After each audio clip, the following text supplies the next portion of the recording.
आज के सेशन को तीन कैटेगरी में हमने डिवाइड किया है और तीन कैटेगरी क्या है?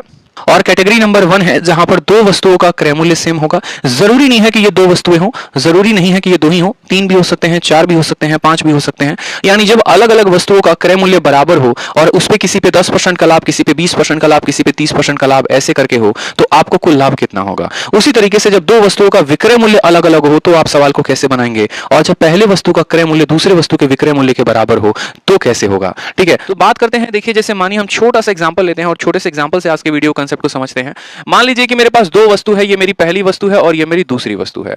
इनको हमने कुछ पर्टिकुलर सीपी पे खरीदा होगा और कुछ पर्टिकुलर सीपी पे हमने बेचा होगा। पहले का क्रय मूल्य CP1 है, दूसरे का विक्रय मूल्य जो है वो CP। ठीक है, यहां पर समझिए, ये पहले आर्टिकल है और ये दूसरा आर्टिकल है। पहले आर्टिकल को आप एक क्रय मूल्य पर खरीदते हैं तो उसका CP1 हो जाएगा, और उसको एक विक्रय मूल्य पर बेचते हैं तो SP1 हो जाएगा। उसको आप बेचते हैं तो CP2 हो जाएगा, और उसको आप, ठीक है, ये आपके दो आर्टिकल हो गए। जैसे मान लीजिए कि मैंने दो कैमरा खरीदा, तो पहले कैमरे का क्रय मूल्य और पहले कैमरे का विक्रय मूल्य, दूसरे कैमरे का क्रय मूल्य, दूसरे कैमरे का विक्रय मूल्य। अब यहां से तीन कंडीशंस हमारे सामने आते हैं। तीन कंडीशंस, जी हां बिल्कुल, बैकग्राउंड में बदल देता हूं ताकि आप लोगों के लिए काफी आसान हो जाएगा।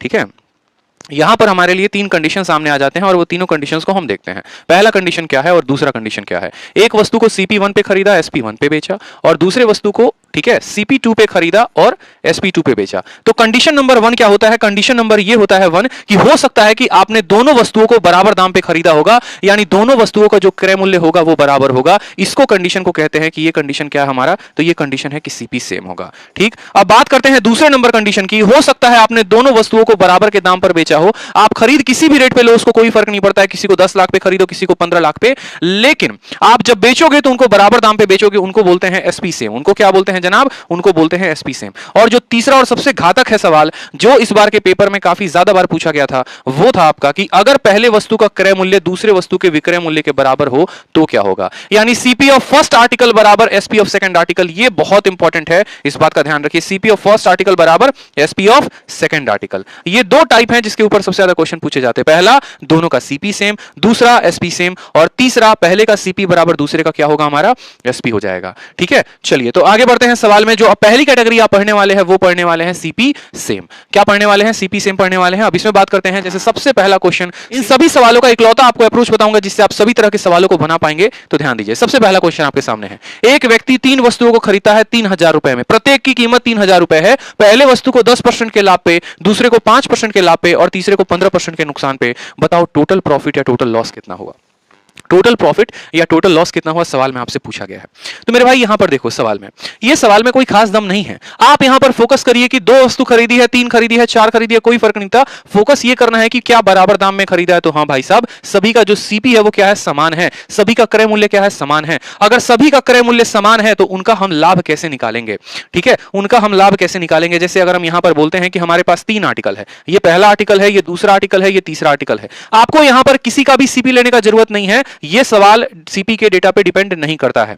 अगर एक पल के लिए मैं मान लूं कि सभी का क्रय मूल्य 100 रुपए है, तो पहले पर जो लाभ हुआ वो कितना हुआ, 10% का प्रॉफिट, यानी पहले पर जो प्रॉफिट हुआ वो 10 रुपए का। दूसरे पर कितने का प्रॉफिट, 5% का। 100 रुपए का सामान था, 5% का प्रॉफिट है, यानी 5 रुपए का प्रॉफिट हुआ। और तीसरे पर अगर हम बात करें तो कोई भी वस्तु 100 रुपए की होती है, उस पर 15% का नुकसान, यानी उसमें नुकसान कितने का है, तो 15 रुपए का नुकसान है। यानी यहां पर पहले पर 10 का लाभ कमाया, दूसरे पर 5 का लाभ कमाया और तीसरे पर 15 का नुकसान कर दिया, यानी टोटल प्रॉफिट या लॉस कितने का है, तो 0 का है। तो बोलोगे sir no profit no loss. क्या होगा, no profit no loss. Option number D for दिल मांगे मोर। अब ऐसे सवालों को आप कैसे करते हैं, जब भी आपका क्रय मूल्य बराबर हो, जब भी आपका क्रय मूल्य बराबर हो तो आपको बस एक ही बात ध्यान रखना है, और आपको क्या ध्यान रखना है, आपको सारे प्रॉफिट और लॉस को जोड़ देना है और जितने आर्टिकल होंगे उनसे भाग कर देना है। आपको पहले पर प्रॉफिट है 10% का तो 10%, दूसरे पर आपको प्रॉफिट है 5% का तो 5%, और तीसरे पर लॉस है 15 का तो 15 कर देंगे। टोटल कितने आर्टिकल थे, टोटल 3 आर्टिकल थे, तो 3 का कंसेप्ट लगा दीजिए। ये आपका ओवरऑल प्रॉफिट या लॉस कहलाएगा। आंसर आ जाएगा 0, बात खत्म। जब हमारा क्रय मूल्य बराबर होता है तो हम एवरेज का कंसेप्ट यहां पर लगाते हैं। अब एक बहुत ही टफ एक तरीके से क्वेश्चन आपके सामने बनाया गया है, जहां पर ये डेटा देखेंगे तो काफी टफ आपको मिलेगा। और सवाल में बोला गया है कि एक व्यक्ति 3 वस्तुओं को खरीदता है, प्रत्येक वस्तु की जो खरीद कीमत होती है वो इतनी होती है 6872.7985। पहले वाले आर्टिकल को 15.69 के लाभ पर बेचता है, दूसरे वाले को 12.21 के लाभ पर बेचता है और तीसरे को 10.5 के नुकसान पर बेचता है। टोटल प्रॉफिट प्रॉफिट या टोटल लॉस जो होगा वो कितने का होगा। ये सवाल जो है आपके आने वाले एग्जाम्स को लेकर बनाया गया है, इसको मैंने खुद बनाया है ताकि आप इस कंसेप्ट को समझ पाए कि जब भी आपका डेटा इतना खतरनाक देगा, जब भी आपका क्रय मूल्य ऐसा देगा, तो आपके सवाल पर आपका जो आंसर है वो क्रय मूल्य पर डिपेंड नहीं करेगा। अगर मैं 2 वस्तु खरीदूं, 3 वस्तु खरीदूं, 4 वस्तु खरीदूं, 5 वस्तु खरीदूं और सभी का क्रय मूल्य बराबर होगा, तो हमें ओवरऑल प्रॉफिट या लॉस परसेंट निकालने के लिए, कुल लाभ या हानि परसेंट निकालने के लिए जो भी लाभ हुआ है उनको जोड़ के और नंबर ऑफ आर्टिकल से क्या करना है, भाग करना है। तो बस यहां पर देखते हैं प्रॉफिट या लॉस परसेंटेज कितना होगा। तो पहले पर हम बोलेंगे सर 15 दशमलव कितने का है, तो 69 का है। दूसरे पर जो लाभ है वो कितने का है, तो 1281 का है। ठीक, कितने का है, तो 1281 का है। और तीसरे पर जो है वो कितना है, 10.5 का है। भाग करेंगे कितना से, 1, 2 और 3, 3 आर्टिकल है तो 3 से। 15 और 12 27, 27 और 59 और 81 कितने हो गए, ठीक है 27 और ये हो गया 28। ठीक, कितना हो गया मेरे भाई, 8 1 9 1 10, 8 6 14, 27, 28.5, 28.5 में से आपका जो है 10.5 जाएगा तो बचेगा 18 और 18/3 कितना होगा, तो 18/3 होगा 6% प्रॉफिट। एग्जामिनर आपसे कुछ नहीं करवाना चाहता, बस आपसे कैलकुलेशन करवाना चाहता है। तो आप बोलेंगे सर 6% का प्रॉफिट होगा, ऑप्शन नंबर ए जो होगा वो करेक्ट होगा। यहां पर ऐसे डेटा का कोई इस्तेमाल नहीं करना, कोई उपयोग नहीं है, इस बात का ध्यान रखिए। कोई भी उपयोग नहीं है, दूर दूर तक कोई जो है इसका यूज में नहीं लेके आना है और पेपर में आपको डरना नहीं है अगर आपका एग्जामिनर आपको ऐसा डेटा देता है तो। चलिए बात करते हैं नेक्स्ट सवाल की तरफ। सेम तरीके से अब उसके रूप को कैसे बदला जाएगा वो देखिए। सवाल में आपको बोला गया है कि एक व्यक्ति 585 पेन खरीदता है और प्रत्येक का दाम कितना है, तो 39.89 रुपए है। वह 468 कलमों को 5% के नुकसान पर बेचता है। उसको टोटल 10% का लाभ चाहिए। टोटल कितने का लाभ चाहिए, तो 10% का लाभ चाहिए। तो बाकी बचे कलमों पर वो लाभ कितना कमाएगा ये बता दो। बाकी बचे कलमों पर वो लाभ कितना कमाएगा ये बताओ। मतलब सवाल को देख रहे हो हैं सवाल को देख रहे हो, 585 दे रखा है, खरीदने का दाम देखो कितना टफ दे रखा है और उसमें इस तरीके के डेटा का बात बोला है। तो हमें भाई साहब कोई फर्क नहीं पड़ता तुम डेटा को कितना भी टफ क्यों ना कर दो, क्योंकि हमने इसका स्मार्ट अप्रोच सीखा है और हमें जो है इसके सवालों को सेकंडों में बनाना आता है। हमने कहा देखो बात ऐसी है कि अगर मैं आपसे ये बोलता कि मानो कि 500 कलम होते, या ऐसे बोलूं कि मान लो 5 कलम होते और 5 में मैं 4 कलम को 10% के लाभ पर बेचता, ठीक है, और एक कलम को मैं 2% के नुकसान पर बेचता, तो मुझे बताओ टोटल लाभ या टोटल हानि कितना होगा। मैं आपसे सिर्फ इतना पूछता तो आप क्या बताते। आप बोलते कि सर 5 कलम हैं, उसमें से 4 को आपने इतने के लाभ पर बेचा, एक को आपने इतने के लाभ पर बेचा, टोटल प्रॉफिट बताना है। तो आप बोलेंगे देखो हर कलम पे 10% का लाभ, तो 4 पर कितने का लाभ, तो 40% का लाभ। एक कलम पे 2% का लाभ, तो एक कलम पे कितने का लाभ, 2 का लाभ, और उसको भाग करते हैं टोटल नंबर ऑफ आर्टिकल से यानी 5 से, तो ये आपका आता 42/5, यानी आप बोलेंगे 8.4%। 8.4% मेरे भाई कब आता, जब आपके सवाल में यह दिया जाता कि 5 कलम है जिसमें से 4 को 10% के लाभ पर, एक को 2% के लाभ पर। तो ऐसे केसेस में आप क्या लगाते, ऐसे केसेस में मूलतः रूप में आप जो है एवरेज का कंसेप्ट लगाते। 1 पर 10 तो 4 पर 40, 1 पर 2 तो 1 पर 2%, टोटल इतने का प्रॉफिट, और वो बटेगा कितने में, 5 में, तो हमारा इतना % प्रॉफिट आएगा। बस ये भी सवाल उसी तरीके से है। कभी भी ऐसे सवालों को बनाने के लिए हमें एग्जैक्ट मान की आवश्यकता नहीं होती है, हमें उनके अनुपात की आवश्यकता होती है। तो अब हम बात करते हैं यहां पर कि हमारे पास आर्टिकल है कितने, हमारे पास आर्टिकल है कितने, या इसको नहीं मिटाते हैं, एक काम करते हैं इसको कॉपी कर लेते हैं, ठीक है। तो हम बात करते हैं यहां पर कि भैया हमारे पास आर्टिकल है कितने, तो आप बोलेंगे सर 5 आर्टिकल नहीं है, हमारे पास आर्टिकल है 585। कितने हैं, 585 आर्टिकल है। उसमें से कोई व्यक्ति 468 आर्टिकल को बेच रहा है। अब 468 आर्टिकल को बेच रहा है तो बचा कितना आर्टिकल, 15 से 8 आपका 7 हो गया, 7 से 6 आपका 1 हो गया और आपका 1 हो गया। मतलब वो जो है 468 आर्टिकल को कितने के लाभ पर या नुकसान पर बेच रहा है, तो 5% के नुकसान पर। और फिर उसके बाद बोलेंगे तो 117 आर्टिकल को कितने पर बेच रहा है, तो x पर बेच रहा है, और टोटल जो प्रॉफिट हो रहा है वो उसको कितना हो रहा है, तो आप बोलेंगे सर टोटल प्रॉफिट सवाल में 10% दे रखा है। आपसे पूछा है कि ये 117 आर्टिकल को वो कितने के लाभ पर बेचे, 117 आर्टिकल को कितने के लाभ पर बेचे कि टोटल जो फायदा हो वो 10% का हो। ऐसे सवालों में हमेशा आपको अनुपात पे वैल्यू कैलकुलेट करनी है, ओरिजिनल मान की कोई आवश्यकता नहीं होती है, समझिएगा। सिंपल सा क्वेश्चन है कि 468 को 5% का नुकसान और 117 पर x% का लाभ, तो टोटल पर आपको कितने का या 10% का लाभ, तो बताओ ये x का मान कितना है। एकदम सिंपल है। आप बोलेंगे सर 117 और 468 कितने बार में कट जा रहा है, तो 4:1 बार में कट जा रहा है। कितने बार में, 4:1 बार में। तो हमें यहां पर उनके टोटल वैल्यू को लेने की आवश्यकता नहीं है। टोटल प्रॉफिट या लॉस कितने का होता है, तो बोलेंगे सर टोटल प्रॉफिट जो है हर आर्टिकल पर 5% का नुकसान, यहां 4 आर्टिकल है तो इनके चलते जो नुकसान होगा वो 20% का। एक आर्टिकल पर x% का प्रॉफिट है और आर्टिकल सिर्फ एक ही है, तो यहां पर जो प्रॉफिट होगा वो x% का होगा। टोटल आर्टिकल 4 और 1 5 है, तो यहां पर वैल्यू को 5 से भाग करेंगे। टोटल वैल्यू कितना दिया गया है 10%, तो ये टोटल वैल्यू कितना हो जाएगा 10% के। समझ पा रहे हैं आप ये मेरी बात को? नहीं समझ पा रहे हैं? सिंपल सा क्वेश्चन है, आप इसको काटिए तो ये 4:1 बार में कटेगा। हर आर्टिकल पर 5% का नुकसान तो 4 पर 20% का नुकसान। हर आर्टिकल पर x% का प्रॉफिट तो 1 पर x% का प्रॉफिट। ये आपका टोटल प्रॉफिट या लॉस होगा। और बटेगा कितने आर्टिकल में? तो 4 जमा 1 5 में, तो 5 में बटा जिसकी वैल्यू 10 दी गई है। 5 को इधर लेके जाओ, 10 से गुना करो 50 आएगा। ये 20 माइनस में है तो आके जुट जाएगा, यानी x का मान कितना आ जाएगा? तो x का मान 70% आ जाएगा। बस आपका सवाल जो था वो इतने ही लाइन का था, इतने ही में आपका सारा खेल खत्म था। आप फालतू का दिमाग लगा रहे थे कि क्या करना है और क्या नहीं करना है। बस आपका अप्रोच, आपका सॉल्यूशन इतने ही का था। समझ गए मेरी बात को आप? कोई फर्क नहीं पड़ता ये डेटा क्या देते हैं, कोई फर्क नहीं पड़ता ये कॉस्ट प्राइस क्या देते हैं, हमें इसकी कोई आवश्यकता नहीं है, दूर दूर तक कोई आवश्यकता नहीं है। ठीक है, तो अब अगला सवाल आप लोगों के लिए सीजल के मेंस का होगा, सेम कंसेप्ट पर होगा, वो देखिए। सीजल मेंस टीयर 2 में पूछा गया सवाल 2018 में, सेम कंसेप्ट पर है। ठीक है, बोला गया है एक व्यक्ति 120 क्विंटल गेहूं है वो खरीदता है, 20% को उसको 25% के नुकसान पर बेचता है। बताओ बाकी बचे गेहूं को वो कितने में बेचे कि पूरे ट्रांजेक्शन पर उसको 25% का फायदा हो।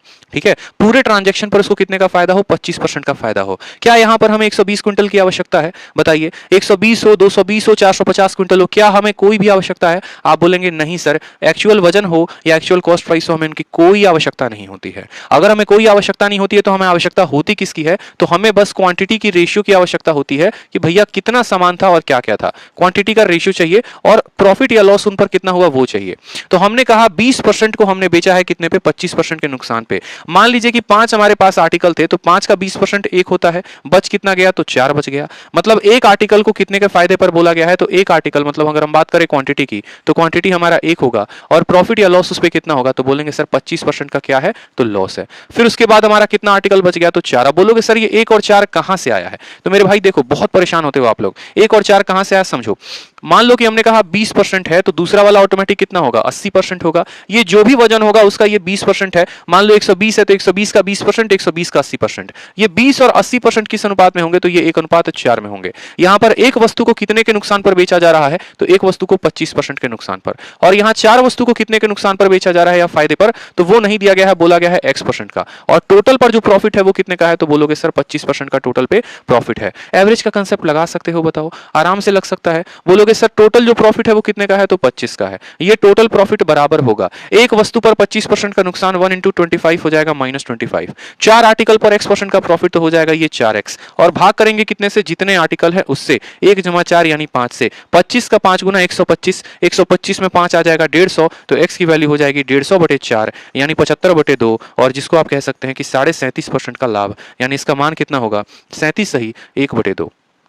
ठीक है, बताओ, सिंपल सा सवाल था आपका कि 20% है और 80% है, 120 क्विंटल की कोई आवश्यकता ही नहीं है। 20% और 80% एक अनुपात 4 में होते हैं। इस एक वस्तु को 25% के नुकसान पे, इस 4 वस्तु को x% के लाभ पे, टोटल लाभ कितने का है? तो 25% का है। टोटल प्रॉफिट बराबर 1 into 25, 4 into x divided by 5। आराम से जो है आप यहाँ पर औसत का कंसेप्ट लगाइए और आपका आंसर आ जाएगा। अब बात करते हैं आपके अगले सवाल की तरफ। आप अपना अगला सवाल देखिए। तो सवाल को देखिए, बोला गया है कि 2/3 कंसाइनमेंट को आपने कितने पर बेचा है? तो 5% के प्रॉफिट पर, और बाकी आर्टिकल को कितने पर? तो 2% के नुकसान पर। टोटल प्रॉफिट अगर 400 का है तो कंसाइनमेंट का वैल्यू पूछेगा। हमेशा ऐसे सवालों में इस बात का ध्यान रखिए, हमेशा आपसे एक ही बात नहीं पूछा जाएगा कि बताओ टोटल प्रॉफिट कितने का हुआ या टोटल लॉस कितने का हुआ। कभी कभी उल्टा भी दिया जा सकता है। और उल्टा कैसे दिया जा सकता है? तो आपको ऐसे भी बोल सकता है कि आपके अगर प्रॉफिट की वैल्यू इतनी थी तो आपने सामान को खरीदा कितने में। लाभ का कीमत दे देगा और आपसे क्रय मूल्य पूछेगा। कभी कभी ऐसा भी होगा कि क्रय मूल्य ना पूछ के आपसे विक्रय मूल्य भी पूछा जा सकता है। तो आपको ध्यान रखना है, आपने एक ही बात सीखा है कि देखो आप सभी वस्तुओं को क्या कर रहे हो? तो समान दरों पे खरीद रहे हो। जब समान दरों पे खरीद रहे हो तो यानी उनका क्रय मूल्य बराबर है, सीपी जो है वो सेम है। अब जब क्रय मूल्य बराबर है तो हमें यहां पर क्या निकालना है कि कुल लाभ या कुल हानि कितने का हुआ। कुल लाभ या कुल हानि कितने का हुआ। अब यहां पर एक और बात को समझेंगे और पकड़ेंगे। सवाल में बोला गया है 2/3 ऑफ ए कंसाइनमेंट, यानी यहां पर आपका एग्जामिनर खुद बोल रहा है कि आपको कंसाइनमेंट कितना लेना है? तो आपको टोटल 3 कंसाइनमेंट लेने हैं। 2/3 किसी भी कंसाइनमेंट का 2/3, अगर 2/5 बोलता तो टोटल कंसाइनमेंट 5 लेते हैं, 1/4 बोलता तो कंसाइनमेंट 4 लेते हैं। ठीक है। तो ये डिपेंड करता है, 2/3 बोला यानी हम बोलेंगे कि हमारे पास टोटल 3 कंसाइनमेंट थे, उसमें से 2 आर्टिकल जो थे और उसमें से 1 आर्टिकल थे। जो 2 आर्टिकल थे उस पर प्रॉफिट कितने का हुआ, तो उस पर प्रॉफिट हमें 5% का हुआ। जो 1 आर्टिकल था उस पर नुकसान कितने का हुआ, तो 2% का नुकसान हुआ। अब हम यहां से कैलकुलेट करेंगे कि हमें टोटल प्रॉफिट कितने का हुआ। तो 2 आर्टिकल पे 5% का यानी 5 इंटू 2 कितना हो गया, तो 10। एक आर्टिकल पर 2 का नुकसान यानी बोलेंगे सर 2 का नुकसान हो गया। भाग करेंगे कितने आर्टिकल हैं, 3 से, तो भाग करिए 10 में से 2 गया यानी आप बोलेंगे सर 8/3% का क्या है, तो 8/3% का प्रॉफिट है। ये हमारा प्रॉफिट का परसेंटेज है। और सवाल में इसका मान कितना दे रखा है, तो बोलेंगे सर 400 दे रखा है। सवाल में इसी का मान कितना दे रखा है, तो 400, और हमसे कंसाइनमेंट की कीमत पूछी है।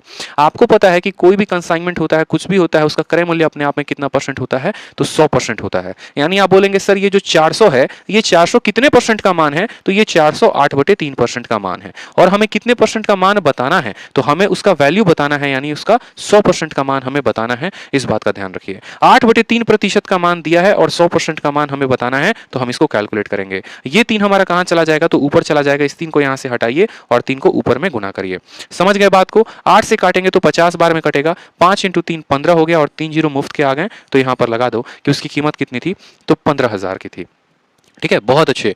3 आर्टिकल में से 2 आर्टिकल को 5% के लाभ पर, 1 आर्टिकल को 2% के नुकसान पर, टोटल जो प्रॉफिट हुआ वो हुआ 8/3% का प्रॉफिट। ठीक है, यही प्रॉफिट का मान दिया गया है 400 रुपए। तो हमसे पूछा है कि बताइए 100% का मान कितना होगा। ऐसे केस में आप सवालों का आंसर दे पाएंगे। चलिए अगला सवाल पे आइए। ठीक है, तो सवाल में बोला गया है कि एक डीलर है, वो कुछ खिलौनों को 1800 रुपए में खरीदता है। ठीक है, उसके 40% को वो 15% के नुकसान पर बेचता है। उसके 33.33% को जो है रिमेनिंग का, ठीक है, उसको 20% के लाभ पर बेचता है। बाकी बचे हुए आइटम्स को वो कितने पर बेचे कि कुल मिलाकर उसको 10% का लाभ हो। ठीक है, कुल मिलाकर उसको कितने का लाभ हो, तो 10% का लाभ हो। इस तरीके से सवाल को बोला गया है। बहुत ही कॉम्प्लिकेटेड सवाल है, अपने में उलझा हुआ है, लेकिन इसको हम थोड़ा सुलझा लेंगे। कैसे सुलझा लेंगे, देखो हमें आर्टिकल्स लेना पड़ेगा। यहां पर हमें 1800 की कोई आवश्यकता नहीं है, इसको देखते काट देना। बोला गया 40% ऑफ दीज। 40% ऑफ दीज का मतलब क्या, अगर कोई स्टूडेंट ये सोचे कि भाई हम 100 आर्टिकल लेते हैं, तो ले लो 100 आर्टिकल, बाद में रेशियो को काट देना। आप मान लो कि टोटल आपके पास कितने आर्टिकल है, तो 100 आर्टिकल है। 100 में आपने कितने आर्टिकल्स की बात की है, तो 40% की बात की है, कि 40% को हम 15% के नुकसान पर बेचते हैं, यानी प्रॉफिट या लॉस इन पर कितना है, तो 15% का नुकसान है। फिर उसके बाद बोला गया है, ठीक है, and 33.33% of the remaining. Remaining का मतलब क्या हो गया, 100 में से 40 आर्टिकल चले गए, तो बचे कितने, तो बोलोगे सर 60। बचे कितने, तो 60, और 33.33 कितना होता है, तो 1/3 होता है। 60 का 1/3 यानी कितना आर्टिकल, तो 20 आर्टिकल। तो अब और कितने आर्टिकल बच गए, तो 20 आर्टिकल। अब ये 20 आर्टिकल का खेल क्या है, तो इन 20 आर्टिकल को 20% के प्रॉफिट पर बेचा गया है, यानी यहां पर हो जाएगा 20% प्रॉफिट। अब 100 आर्टिकल में 40 ये था, 20 ये था, 40 और 20 60, तो बचा कितना, तो बोलोगे सर 40 बचा हुआ है। ठीक है, कितना बचा हुआ है, तो 40 बचा हुआ है। और at what percent profit should sell the remaining, इसको हम कितने पर बेचे कि टोटल जो हमें प्रॉफिट हो वो कितने का हो, 10% का हो। टोटल प्रॉफिट हमें कितने का हो, तो 10% का। अब आप एक बात को समझिएगा माय डियर, आपको ऐसे सवालों में कभी भी आर्टिकल्स के रेशियो लेने होते हैं, एग्जैक्ट नंबर नहीं लेना होता। यानी अगर आप काटेंगे तो 20 से आपका ये 2 बार में कटेगा, 20 से आपका ये 1 बार में कटेगा, और 20 से आपका ये 2 बार में कटेगा। आपने इसको काट दिया। ठीक है, अब उसके बाद आप चाहो तो यहां पर वेटेड एवरेज का भी कंसेप्ट लगा सकते हो। वेटेड एवरेज का कंसेप्ट कैसे लगाओगे मैं वो भी बता सकता हूं, लेकिन फिलहाल पहले आप इसको बेसिक तरीके से देखो कि बेसिक से कैसे बनाओगे, फिर हम इस पे वेटेड एवरेज का कंसेप्ट लगाएंगे। टोटल प्रॉफिट कितने का हुआ है, तो 10% का हुआ है, तो 10 को यहां पर लिखिए। दो वस्तु है, प्रत्येक पर 15% का नुकसान, तो दोनों पर कितने का नुकसान, तो 30 का नुकसान। एक आर्टिकल है, उस पर 20% का फायदा है, तो टोटल प्रॉफिट कितने का हो गया, तो 20% का। दो आर्टिकल है, हर किसी पर x% का प्रॉफिट, तो ये कितना हो जाएगा, 2x का। इसको भाग करेंगे कितने से, तो 2 1 3 और 3 और 2 कितने से, 5 से, क्योंकि 5 आर्टिकल है तो 5 से ही भाग करेंगे। ये 5 जब उधर जाएगा तो कितना बना देगा, 50। 50 में 30 आपका जुड़ जाएगा तो 80। 80 में से आपका 20 घट जाएगा तो 60, और 60 का आधा करोगे तो x की वैल्यू कितनी आ जाएगी, 30% आ जाएगी। साफ लफ्जों में कि भैया जो बाकी बचे आर्टिकल थे उनको कितने के लाभ पर बेचा गया था, तो 30% पे। आपने कितने आर्टिकल माने, 100 माने, उसका 40% कितना हुआ, 40 हुआ।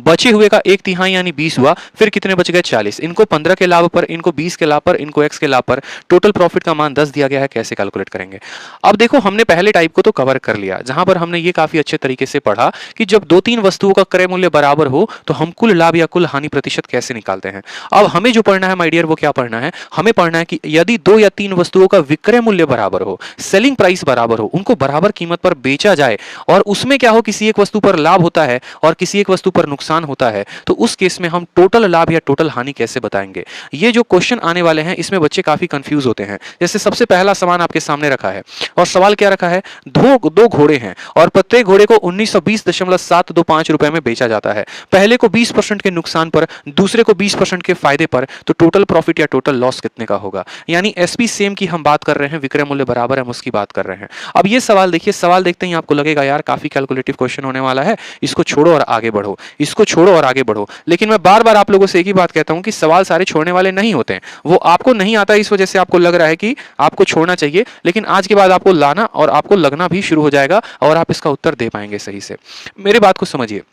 मान लीजिए कि मेरे पास दो आर्टिकल है, मान लो हमारा मुन्ना है और प्यारा मुन्ना जो है एक डेयरी मिल्क लेता है, ठीक है। किसके लिए डेयरी मिल्क लेता है समझ ही रहे हो, खुद के लिए तो खाया नहीं होगा बेचारा, ठीक है, किसी और के लिए लेके जा रहा है। ये डेयरी मिल्क लेता है और क्या लेता है, एक प्यारा सा मान लो यहाँ पर, ठीक है, प्यारा सा यहाँ पर एक रोज भी लेता है, ठीक है। और कौन से दिन पे लेता है, तो फरवरी के महीने पे लेता है, ठीक। फरवरी के महीने में एक डेयरी मिल्क और रोज दोनों मिला के जो है वो लेता है। पता चलता है जब वो देने गया तो मैडम किसी और के साथ इंगेज है, बेचारे का दिल टूट गया, लेकिन बेचारा ठहरा जात से बनिया, ठीक है, बुद्धि से बनिया दिमाग है उसकी, तो अब वो करे तो क्या करे, तो बोला छोड़ो कोई बात नहीं, पैसे बर्बाद नहीं होने चाहिए, कंडीशन कुछ भी हो लेकिन पैसा बर्बाद नहीं होना चाहिए, तो दोनों को वो बराबर दाम पे बेचा। मान लो मैं बोलता हूं कि डेयरी मिल्क को भी उसने 300 रुपए में भी बेच दिया और रोज को भी उसने कितने में बेच दिया, 300 रुपए में। क्यों, क्योंकि जहां पर ये भाई साहब जिस पार्क में गए थे वहां पर आसपास कोई गुलाब देने वाला नहीं था, कोई दुकान नहीं थी, तो उनका जो भी सामान बिका वो काफी महंगा बिका। अब दोनों को इन्होंने 300 रुपए में बेच दिए। अब कंडीशन क्या हुई कि जब 300 रुपए में बेचा तो पहले पर 10% का नुकसान हुआ और दूसरे पर 10% का फायदा हुआ। पहले पर 10% का नुकसान हुआ, दूसरे पर 10% का फायदा हुआ। और आपका एग्जामिनर तब आपसे पूछेगा कि बता बेटा तेरे को लाभ हुआ कि कितना हुआ, हानि हुआ और कितने परसेंट का हुआ। यानी दोनों वस्तुओं का हमारा जो सेलिंग प्राइस है वो क्या होगा, तो बोलेंगे सर दोनों वस्तुओं का सेलिंग प्राइस बराबर। प्रॉफिट या लॉस क्या हुआ, तो एक पर 10% का लॉस, दूसरे पर 10% का प्रॉफिट, ठीक है। अब ऐसे सवालों में आप बनाएंगे तो कैसे बनाएंगे, ठीक है। तो एक बात ध्यान रखिए, इसमें भी दो कंडीशंस बनते हैं। कंडीशन क्या बनता है, ध्यान से समझना, दो कंडीशन बनता है और दोनों कंडीशन को आपको समझना पड़ेगा, ठीक। आपको मिक्स नहीं करना है दोनों कंडीशन को। पहला कंडीशन क्या होता है, पहला कंडीशन ये होता है कि जितने परसेंट का प्रॉफिट है उतने ही परसेंट का हमारा लॉस है, ठीक है। पहला कंडीशन होता है जितने परसेंट का लाभ है उतने ही परसेंट का नुकसान हो। और दूसरा कंडीशन हमारा ये होता है कि हमारा लाभ का प्रतिशत और हानि का प्रतिशत बराबर ना हो, ठीक है। ठीक है, समझ में आया। जैसे मैंने यहां पर कहा कि दोनों को तो बेचा उसने, पहले पर 10% का लाभ है तो दूसरे पर 10% का नुकसान है। और यहां पर बोल दिया मैंने कि नहीं, डेयरी मिल्क जब बेचता है ना तो 20% का फायदा होता है, गुलाब बेचता है तो 10% का नुकसान होता है। मतलब यहां पर जो उनका प्रतिशत है वो बराबर नहीं है। तो जब इनका प्रतिशत बराबर होगा यानी प्रॉफिट और लॉस का परसेंटेज बराबर होगा तो उस केस में हम सीधा एक आंसर बताएंगे x²/100। और उस केस में हमेशा क्या होगा, तो बोलोगे सर लॉस ही लॉस होगा। सर जब दो वस्तुओं को समान कीमत पे बेची जाए और उनका लाभ प्रतिशत उनके हानि प्रतिशत के बराबर हो, अपने कॉपी में नोट कर लीजिए कि जब दो वस्तुएं हैं दोनों को बराबर कीमत पे बेची जाती है और उसका लाभ, पहले का लाभ दूसरे के हानि के बराबर हो, तो उस केस में हमेशा आपको नुकसान होगा। और वो कितने का होगा, तो x²/100। और जब लाभ और हानि का प्रतिशत बराबर ना हो तो आप देखेंगे कि ऐसे सवालों को हम किससे बना रहे हैं, तो ऐसे सवालों को हम जो है जनाब रेशियो मेथड से बनाएंगे और जिनको हम अभी देखेंगे कि हम कैसे सॉल्व कर सकते हैं।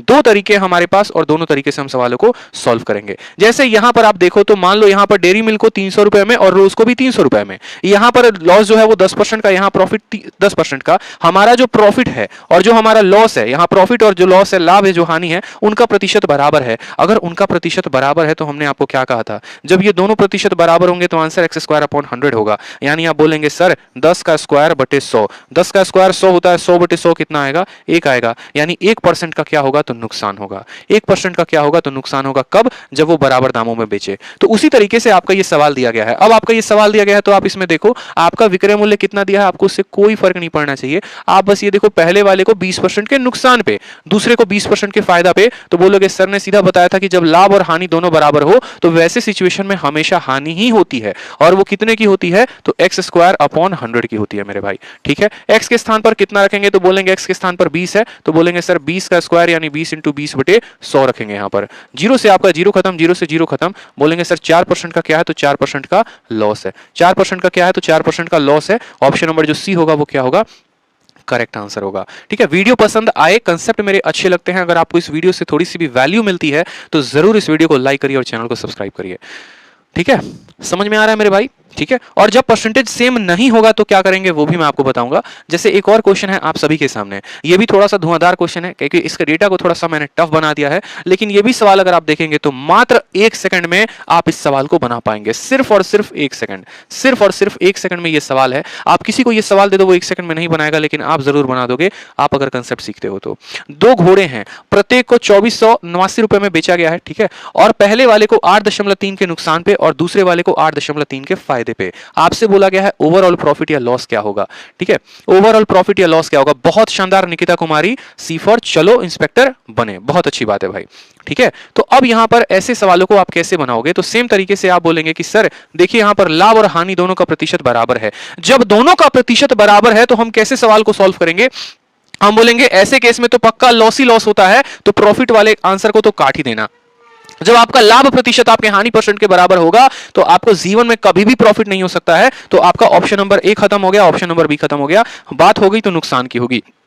अब नुकसान भी देखो, तो नुकसान में कैसे निकालोगे, तो बोलोगे जो लॉस होगा वो होगा 8.3 इंटू 8.3 और डिवाइडेड बाई 100। मेरे भाई गुना करने की कोई आवश्यकता नहीं, 3 इंटू 3 इक्याई के स्थान पर कितना आना चाहिए, तो बोलोगे सर इक्याई के स्थान पर 9 आना चाहिए। एक ही ऐसा ऑप्शन है सी और डी में जिसके स्थान पर 9 है, तो क्या टिक करोगे, ऑप्शन नंबर सी टिक करोगे, बात खत्म। कैलकुलेट भी मत करो, कोई जरूरत नहीं है कैलकुलेट करने की, सीधा मारो 3 इंटू 3 9 होता है। एक ही ऑप्शन है जिसके इक्याई के स्थान पर 9 है, वही आंसर होगा। कभी कभी नजरें ऑप्शन में भी दौड़ा लिया करो, हर बार सवाल बनाना ही उचित नहीं होता। सवाल में आपको बोला गया है कि आपने दो आर्टिकल्स को 975 रुपए के दाम से आपने उसको क्या किया है, बेचा है। पहले पर आपको 30% का फायदा होता है, दूसरे पर आपको 25% का नुकसान होता है। ओवरऑल गेन या प्रॉफिट क्या होगा बता दो। अब मैं आपसे यही बात मेरा डियर कहना चाहता हूं कि ऐसे सवालों में आप देखो अब आपके जो परसेंटेज है वो अलग अलग आ चुके हैं। जैसे पहले क्या होता था, पहले को 20% का फायदा और दूसरे को 20% का फायदा, अब ऐसा नहीं है। पहले को 30% के फायदे पर बेच रहे हो और दूसरे को 25% के नुकसान पर, और तब आपका एग्जामिनर आपसे ये पूछता है बताओ बेटा टोटल प्रॉफिट या लॉस कितने का होगा। और कंसेप्ट क्या है, तो कंसेप्ट ये है कि दोनों का विक्रय मूल्य बराबर है, सेलिंग प्राइस बराबर है। चैलेंज ठोक के कहता हूं आपको कि जो अप्रोच में बता दूंगा ना आपको पूरे यूट्यूब पर या पूरे एजुकेशन इंडस्ट्री में कोई नहीं बताएगा, इस बात का ध्यान रखो। जिस कंसेप्ट के सवाल मैं आपसे बनवा रहा हूं और जो अप्रोच मैं आपको बता रहा हूं, जो क्वालिटी क्वेश्चंस मैं आपको दे रहा हूं ये फ्री बैच में, आपको पेड बैचेस में भी ऐसे कंटेंट नहीं मिलेंगे, किसी के भी ध्यान रख लो। बात करते हैं सबसे पहले सवाल में दोनों का क्या बराबर है, तो दोनों का जो है वो विक्रय मूल्य बराबर है, सेलिंग प्राइस बराबर है। अब बात करते हैं यहां पे, तो ये हमारा सीपी हो गया, ये हमारा क्या हो गया, एसपी हो गया। ये हमारा पहला आर्टिकल है और ये हमारा क्या है, दूसरा आर्टिकल है। ये पहला आर्टिकल है ये, ठीक है, और वो क्या है, दूसरा आर्टिकल है। ठीक, अब बात कर लेंगे यहां पर पहले और दूसरे आर्टिकल की। तो पहले पर नुकसान और फायदा कितने का है, तो बोलोगे सर 30% का फायदा है, यानी 10 रुपए का सामान कितने में, तो 13 रुपए में। ठीक है, अब दूसरे पर बात कर लो, तो दूसरे पर नुकसान कितने का है, तो 25% का है। 25 का बट्टा 1/4 होता है, यानी 4 रुपए का सामान कितने में, तो 4 रुपए का सामान 3 रुपए में। अब सवाल में आपको बोला गया है कि आपका जो दोनों का विक्रय मूल्य है वो बराबर है, यानी ये 13 और 3 बराबर है। मतलब यहां पर ये मान 13 रख रहा है, यहां पर ये मान 3 रख रहा है। हमको क्या करना है, हमको दोनों को बराबर करना है। हमको दोनों को बराबर करना है, तो हम दोनों को बराबर कैसे करेंगे, तो हम बोलेंगे 13 वाले को हम जो है वो 3 से गुना करेंगे और 3 वाले को हम किससे गुना करेंगे, 13 वाले से। एक तो तरीका ये हो गया, और दूसरा तरीका आप ऐसे कर सकते हैं कि इनको आमने सामने गुना कर दो, इनको आमने सामने गुना कर दो और इनको आपस में गुना कर दो। जब इनको आपस में गुना करोगे तो ये कितने हो जाएंगे, 39। ऊपर वाला भी 39, नीचे वाला भी 39, और आमने सामने गुना करोगे तो इसका कितना हो जाएगा, 3 इंटू 10 30, 13 इंटू 4 52। अब बोलोगे सर आपने ऐसा क्यों किया, हमने ऐसा मेरे भाई इसीलिए किया ताकि हम इनके क्या कर सके, विक्रय मूल्य को बराबर कर सके। अगर विक्रय मूल्य को बराबर नहीं करेंगे तो हम यहां पर कुल लाभ या कुल हानि नहीं बता पाएंगे। इस वजह से हमने यहां पर इनके विक्रय मूल्य को बराबर किया है। 3 को 10 के साथ गुना करके 30, 13 को 4 के साथ गुना करके 52। अब हमने टोटल सामान को खरीदा कितने में, तो आप बताओ, 52 रुपए और 30 रुपए, यानी हमने खरीदा इनको 82 में, और दोनों को बेचा कितने में, तो 39 का 2 गुना, यानी हमने बेचा है उनको 78 में। पहले को 39, दूसरे को 39 बेचा कितने में, 78 में। नुकसान कितने का है, तो बोलोगे सर 4 रुपए का नुकसान। 4 रुपए का नुकसान कितने के ऊपर, तो 82 के ऊपर। 4/82 इंटू 100, आप काटना चाहें तो काट सकते हैं, 2 से काटिए तो 2 बार में, 2 से काटिए तो 41 बार में, यानी 200/41। अब 200/41 आप करोगे तो 5 गुने से थोड़ा सा कम आएगा, और 5 गुने से थोड़ा सा कम 4.9 दिख रहा है। नुकसान है कि फायदा है, तो बोलोगे 4.9% का क्या है, लॉस है। क्योंकि आपका 41 का 5 गुना जो होगा वो कितना हो जाएगा, 205 हो जाएगा, और ये संख्या 205 से छोटी है, यानी हमारा आंसर 5 से थोड़ा सा कम होगा। 5 से एक ही ऑप्शन कम है, वो है 4.9, और वो लॉस में है, यानी आंसर हो जाएगा ऑप्शन नंबर ए। ठीक है, बहुत शानदार भाई, सभी को याद हो रहे हैं, बहुत अच्छी बात है। कीप इट अप, ऐसे ही प्रैक्टिस करते रहिए। चलिए अगला सवाल देखिए, सीजीएल 2020 का पूछा गया है, अपडेट कर दिया है आप लोगों के लिए हमने, ठीक है, कि जो 2020 में क्वेश्चन पूछेगा वो भी हमने डलवा दिया है सेम पैटर्न पे। बोला गया है सवाल में कि दो वस्तु है और दोनों को 10,591 में बेचा जाता है, पहले पर 19% का फायदा होता है, दूसरे पर 11% का लॉस होता है, टोटल प्रॉफिट या टोटल लॉस आपको बता देना है। टोटल प्रॉफिट या टोटल लॉस जो है आपको बता देना है कि कुल मिलाकर लाभ कितने का हुआ या हानि कितने का हुआ, ठीक है। तो सेम तरीके से आपको इस सवाल को करना है, कोई शक की बात नहीं है। ये सवाल मैं आप लोगों के लिए दे रहा हूं कि इसका आंसर जो है आप कमेंट बॉक्स में करेंगे, नए पैटर्न पर पूछा गया क्वेश्चन है। कमेंट बॉक्स में इसका आंसर आप सभी को जरूर देना है, ठीक है।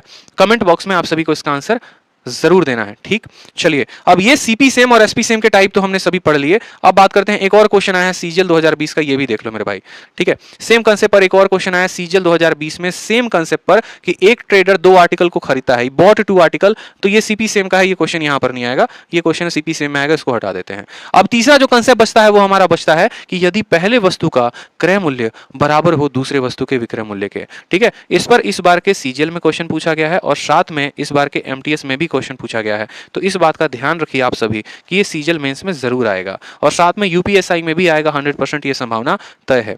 आप कहते हैं किसी वस्तु को सीपी1 पे खरीदा, एसपी1 पे बेचा, सीपी2 पे खरीदा, एसपी2 पे बेचा, तो सवाल में बोलेगा पहले का क्रय मूल्य दूसरे के विक्रय मूल्य के बराबर है, तो टोटल बताइए कुल लाभ या कुल हानि कितने का होगा। तो आप बोलेंगे ठीक है सर, जैसे एक क्वेश्चन देखिए सवाल में क्या बोला गया है। बोला गया है एक दुकानदार दो वस्तुओं को बेचता है, ठीक। पहले पर जो बेचता है, देखो the selling price of the first item, पहले का विक्रय मूल्य बराबर है दूसरे के क्रय मूल्य के। पहले आइटम को 20% के लाभ पर बेचता है और दूसरे आइटम को 10% के नुकसान पर बेचता है। टोटल प्रॉफिट या टोटल लॉस कितने का होगा हमें ये बताना है। टोटल प्रॉफिट या टोटल लॉस कितने का होगा हमें ये बताना है। तो कोई दिक्कत की बात नहीं है, हम यहाँ बोलेंगे ये हमारा पहला आर्टिकल है, ये हमारा दूसरा आर्टिकल है, ठीक है। यहाँ पर ये हमारा सीपी हो गया, यहाँ पर ये हमारा एसपी हो गया, ठीक। अब पहले आर्टिकल की बात करते हैं, तो पहले आर्टिकल को कितने के प्रॉफिट पर बेचा है, तो 20%। 20% कितने के बराबर, तो 1/5 के बराबर। तो आप बोलेंगे सर पहले वाले को 5 में खरीदा था तो कितने में बेचेंगे, 6 रुपए में बेचेंगे। फिर उसके बाद दूसरे आर्टिकल को 10% के लॉस पे, 10% के लॉस पे मतलब यहाँ पर इसको 10 रुपए में खरीदा है तो 9 रुपए में बेचेंगे। साफ तौर पर ऐसा सवाल में बोला गया है। फिर उसके बाद बोला गया है कि पहले का देखो the selling price of the first item equal to the cost price of second item, पहले आइटम का सेलिंग प्राइस बराबर होगा दूसरे आइटम के कॉस्ट प्राइस के। ऐसा सवाल में बोला गया है कि पहले का विक्रय मूल्य बराबर होगा दूसरे के क्रय मूल्य के। अब देखो जब भी दो लोगों को बराबर करना होता है तो हम क्या करते हैं, ठीक है। जब भी दो लोगों को बराबर करना होता है तो हम उनका एलसीएम लेके बराबर करते हैं। अगर आपको क्रॉस मल्टीप्लाई का कंसेप्ट नहीं आता तो कोई दिक्कत की बात नहीं है, आप उनका लघुत्तम समावर्तक यानी एलसीएम लेके बराबर कर सकते हैं। आपको पता है कि ये 6 है और ये 10 है, मुझे क्या करना है, इन दोनों को बराबर करना है। तो आप 6 और 10 का एलसीएम ले लीजिए, आएगा 30। यानी 6 वाले को कितने से गुना करेंगे, तो 5 से, और 10 वाले को कितने से गुना करेंगे, तो 30 से। जब ये दोनों रेशियो में है, जब ये दोनों बट्टे में है, तो ऐसा तो है नहीं कि ये 5 अकेला 6 को गुना कर देगा, नहीं। 5 आपका 5 को भी गुना करेगा, 5 आपका 6 को भी गुना करेगा। उसी तरीके से 3 आपका 10 को भी गुना करेगा, 3 आपका 9 को भी गुना करेगा। तो जब ये 5 इस 5 को गुना करेगा तो ये बन जाएगा 25। जब ये 5 इस 6 को गुना करेगा तो बोलेंगे कि सर ये बन जाएगा हमारा कितना, तो ये बन जाएगा हमारा 30, ठीक है। उसी तरीके से जब ये 3 इस 10 को गुना करेगा तो कितना बन जाएगा, 30 बन जाएगा। और 3 से जब 9 में गुना लगाएंगे तो बन जाएगा आपका ये 27। तो आप ये बात कह पाएंगे कि पहले वस्तु को 20% के फायदे पर यानी 25 रुपए का सामान था तो 30 में बेचे, फिर दूसरे वस्तु को 10% के नुकसान पर यानी 10 रुपए का सामान था तो 9 रुपए में बेचे। पहले का विक्रय मूल्य दूसरे के क्रय मूल्य के बराबर है, जो कि हमारा रेशियो से हो चुका है। अब हमसे सवाल में बोला गया है कि टोटल प्रॉफिट या टोटल लॉस कितने का होगा, तो बता दो। एकदम सवाल आसान हो गया कि नहीं। 30 और 25 कितने का, तो दोनों को खरीदा 55 में, और 30 और 27 कितने का, तो बोलोगे दोनों को खरीदा और बेचा कितने में, 57 में। टोटल कॉस्ट प्राइस कितना है, तो 55 रुपए।